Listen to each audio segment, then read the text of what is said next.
And it's the season of giving, right? Well, thrift stores are seeing spikes in donations as well. Most of those donations are clothing. Abby Dodge went to look into this. She's live at City Thrift in Shawnee. Abby, most clothing typically doesn't end up in thrift stores. Where does it go? Joe, most of the clothing that we buy and wear a few times actually ends up in a landfill, not at places like City Thrift here. I looked into some of the numbers that the EPA puts out every single year. It says that 16% of clothing is actually recycled. The other percent is not. It ends up in a landfill.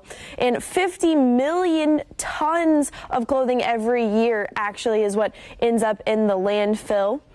And that's a pretty staggering number, kind of hard to comprehend. And that number keeps growing because of trends like fast fashion. The term is exactly like it sounds. People are buying clothes that are produced quickly and not made to last. To put some of those numbers into perspective that I was throwing out at you, this is a representation of all of the waste that we produce every single year. This portion right here, this is the 50 million tons of clothing that's produced, 50 million tons of waste just from clothing that's produced every single year. And City Thrift is doing a great thing, recycling a lot of clothing here, but not everything is able to find a home. We'll explain the process of their recycling coming up in the next half hour. Live in Shawnee, Abby Dodge, KC TV5 News. All right, the more you know. Thank you, Abby. Good to know, especially this time of year.